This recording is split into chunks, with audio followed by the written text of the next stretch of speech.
Cameroon, Bandung, Africa, Bandung, to the world, Bandung.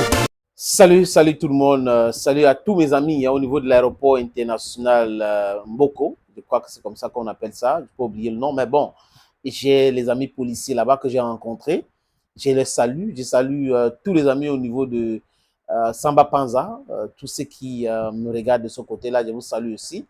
Je salue tous les amis qui étaient avec moi ou que j'étais avec à Bangui pour une affaire.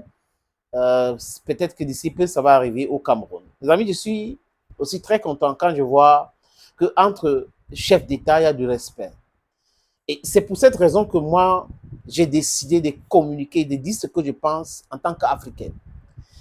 La solution à nos problèmes ne viendra pas d'ailleurs. C'est nous. Nous devrons tout faire pour trouver des vraies solutions, des solutions idoines à nos problèmes. En tant qu'Africain, il faut que cela soit clair. Il n'y a pas de miracle, il n'y a pas de panacée, il n'y a pas de mantra qui va venir d'ailleurs. La solution pour le développement de l'Afrique et le développement mental de l'Afrique is only going to come with Africans and Africans that we are. Et on ne demande pas aux gens de nous aimer. On ne vous demande pas de nous aimer en tant qu'Africains. Non, non, non, c'est pas ce que nous vous demandons. On demande de nous respecter et de nous laisser aller vers la quête de notre souveraineté. La différence entre l'Occident collectif et la Russie, c'est quoi, les amis? Je vous parle là de la conversation téléphonique entre le président russe Vladimir Poutine ces dernières heures et le président centrafricain Faustin Archange Touadéra. Un appel téléphonique avec tout le respect possible. La différence entre la Russie et les pays de l'Occident, c'est quoi? C'est que quand Macron veut parler d'un chef d'État africain, il parle avec condescendance. Il parle comme s'il était le parent de ces chefs d'État africains. Oui. Il est allé au Burkina Faso, avant que la révolution n'arrive, insulter Roch Marc Kaboré à l'université de Ouagadougou. Il a dit des choses sur l'Afrique. L'Afrique accouche beaucoup d'enfants. Et quand vous voyez l'incongruité de la démarche et la pensée même de ce monsieur, vous vous posez beaucoup de questions. On comprend pourquoi il est comme il est là. L'Afrique a 30 millions de kilomètres carrés de superficie. 30 millions. Dans notre Afrique-ci, vous pouvez mettre l'Inde, la Chine, les États-Unis d'Amérique, le Canada, vous pouvez mettre l'Australie, le Japon, la Nouvelle-Zélande, l'Europe, il y aura toujours l'espace. Mais si vous regardez la population de tous ces pays que je viens de citer là, les amis, ça dépasse largement la population de l'Afrique. Et si vous regardez même les ressources naturelles que ces pays ont, c'est peu par rapport à ce que nous avons. Et il vient nous dire, nous avons 60% des terres arabes. Il vient nous dire que nous sommes nombreux, on accouche beaucoup. Et certains illuminés acceptent cela, ils comprennent cela, ils commencent à dire planning familial et autres. L'Afrique a besoin d'enfants.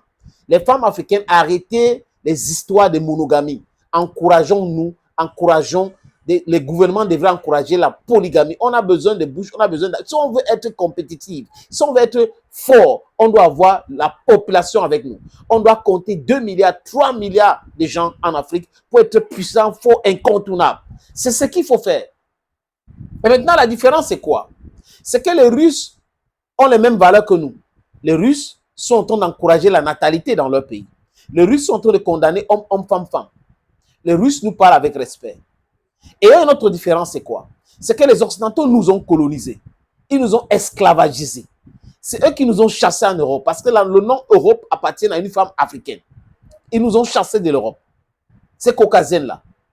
Mais la Russie, après, quand on était en train de lutter pour notre indépendance, qui nous a aidés? C'est l'Union soviétique, c'est la Russie.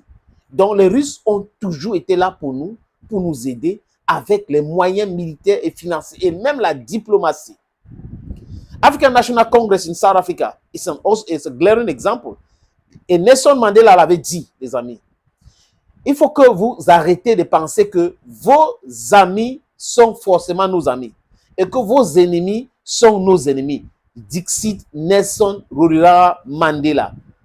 C'était dans une conférence, débat, dans une université aux États-Unis d'Amérique.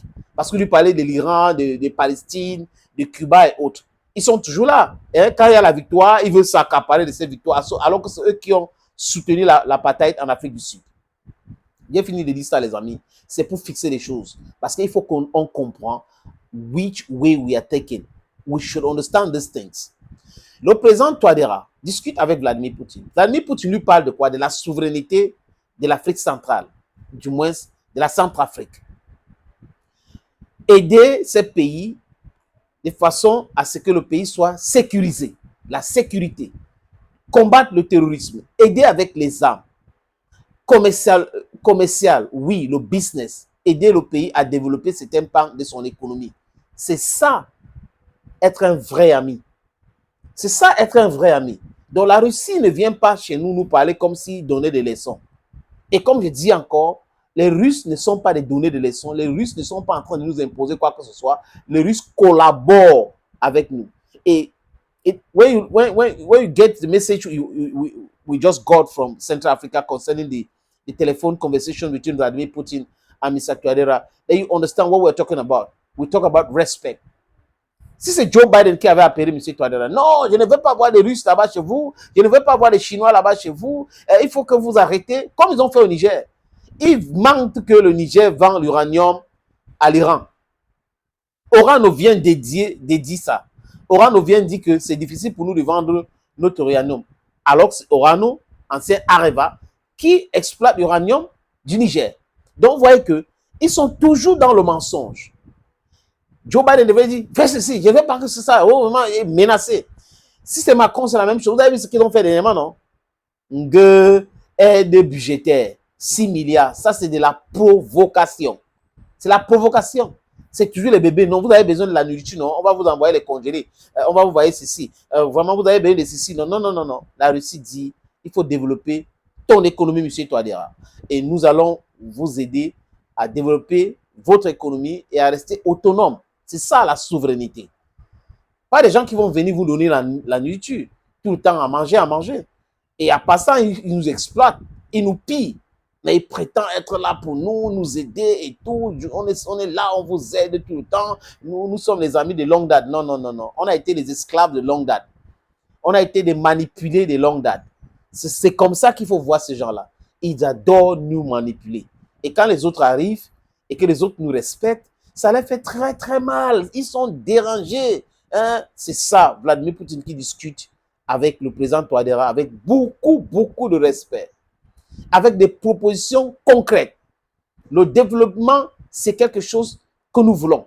La souveraineté, l'expertise dans différents domaines, le transfert des technologies, c'est ce que la République centrafricaine, comme d'ailleurs tous les pays africains, ont besoin, et non du bavardage pur et simple.